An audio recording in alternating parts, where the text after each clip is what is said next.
Hello students, आज हम अर्थशास्त्र में उपभोक्ता के व्यवहार सिद्धांत पाठ से अति लघु उत्तरीय महत्वपूर्ण प्रश्नों को पढ़ेंगे।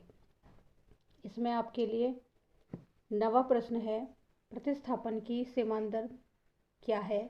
प्रतिस्थापन की सीमांत दर से क्या आशय है? इसका आंसर है, प्रतिस्थापन की सीमांत दर वह दर है जिस पर एक उपभोक्ता वस्तु एक के स्थान पर वस्तु दो का प्रतिस्थापन करता है और उसके प्रति उदासीन रहता है। वस्तु एक के स्थान पर दो का, यानी कि चाय के स्थान पर कॉफ़ी का प्रतिस्थापन करता है, चूज करता है, पसंद करता है और पहली वस्तु के प्रति वह उदासीन रहता है। यही प्रतिस्थापन की सीमांत दर कहलाती है। प्रश्न नंबर 10, उपयोगिता सापेक्षित होती है, इसका क्या अर्थ है? उत्तर है इसका अर्थ है कि एक ही व्यक्ति के लिए एक वस्तु की उपयोगिता समय, स्थान और परिस्थितियों के साथ भिन्न भिन्न होती है। प्रश्न 11,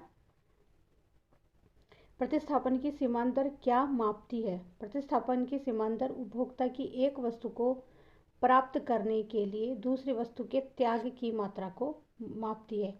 यानी जो उपभोक्ता होता है वह एक वस्तु को प्राप्त करने के लिए वह दूसरी वस्तु का त्याग कर देता है। इसी त्याग की मात्रा को प्रतिस्थापन की सीमांत दर मापती है। प्रश्न नंबर 12, सीमांत उपयोगिता को स्पष्ट कीजिए। यह प्रश्न 2009 में भी आया है और इसके दोबारा रिपीट होने की पूरी संभावना है। इसका उत्तर है, किसी वस्तु की दी हुई मात्रा की सीमांत उपयोगिता कुल उपयोगिता में होने वाली वह वृद्धि है जो उसके उपयोग में एक इकाई के बढ़ने के परिणाम स्वरूप प्राप्त होती है। जब एक इकाई बढ़ जाती है तो उसी के परिणाम स्वरूप सीमांत उपयोगिता प्राप्त होती है। प्रश्न 13, एक वस्तु की दूसरी तथा तीसरी इकाई की कुल उपयोगिता क्रमशः 12 व 17 है। तीसरी इकाई की सीमांत उपयोगिता बताइए। यहाँ पर पहली और दूसरी इकाई हमें दी हुई है कुल उपयोगिता की और तीसरी इकाई को हमें बताना है। तीसरी इकाई की सीमांत उपयोगिता होगी 17 - 12 बराबर 5 इकाइयाँ। 12 को हम 17 से घटा देंगे तो हमें 5 इकाइयाँ प्राप्त हो जाएंगी। यही हमारी सीमांत उपयोगिता होगी। प्रश्न 14, औसत उपयोगिता से क्या आशय है? उत्तर, कुल उपयोगिता को उपयोग की गई कुल इकाइयों से भाग देने पर औसत उपयोगिता प्राप्त होती है। जो कुल उपयोगिता होती है उसको उपयोग की गई जो वस्तुएं हमने उपयोग की गई हैं उनकी कुल इकाइयाँ जितनी होंगी उनसे भाग देने पर हमें औसत उपयोगिता प्राप्त हो जाती है। इसका सूत्र है, सूत्र रूप में हम इसे इस प्रकार लिखेंगे, औसत उपयोगिता बराबर कुल उपयोगिता बट्टे उपयोग की गई कुल इकाइयाँ। प्रश्न 15, मांग को परिभाषित कीजिए। यहाँ पर हमें मांग को परिभाषित करना है कि किसी दी हुई कीमत पर किसी वस्तु की मांग उस वस्तु की वह मात्रा है जो उस कीमत पर एक निश्चित समय पर खरीदी जाएगी। प्रश्न 16, मांग का नियम क्या है? यहाँ पे हमें मांग के नियम को बताना है। वस्तु के मूल्य में वृद्धि होने से उसकी मांग कम हो जाती है और वस्तु के मूल्य में कमी होने पर वस्तु की मांग में वृद्धि हो जाती है। यही मांग का नियम कहलाता है। यानी मांग का नियम क्या है? वस्तु के मूल्य में जैसे वृद्धि होगी उसकी मांग कम हो जाएगी और जैसे ही वस्तु के मूल्य में कमी होने लगती है वस्तु की मांग बढ़ जाती है। यही मांग का नियम है। प्रश्न नंबर 17, मांग रेखा का ढाल कैसा होता है?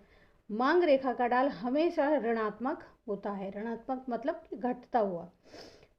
प्रश्न नंबर 18, मांग के प्रकार यानी रूप को बताइए। यहाँ पर हमें मांग के प्रकार और रूपों को बताना है। मांग के कितने प्रकार होते हैं? मांग के कुल 5 प्रकार होते हैं। पहला कीमत मांग अथवा मूल्य मांग, दूसरा आय मांग, तीसरी आड़ी मांग, चौथी संयुक्त मांग और पांचवी व्युत्पन्न मांग होती है।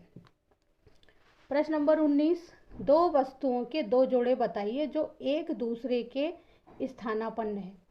उत्तर, चाय और कॉफ़ी, ठंडे पेय व फलों के रस, ये एक दूसरे के पूरक है।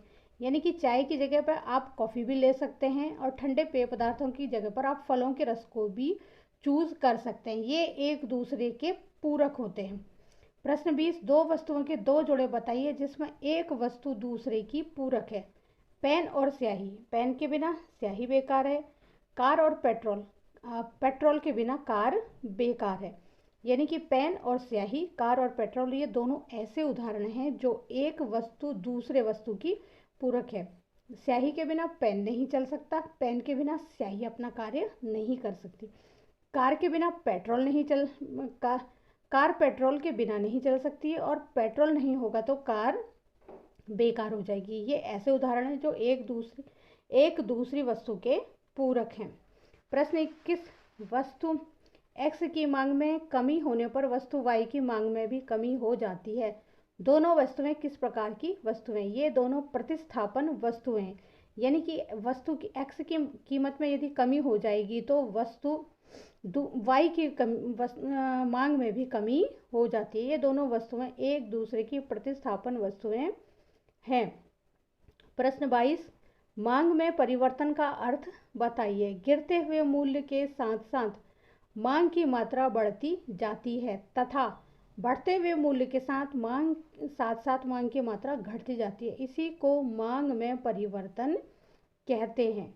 यानी कि जब मूल्य गिरता है तो उसके साथ साथ मांग की मात्रा बढ़ती जाती है, तथा जब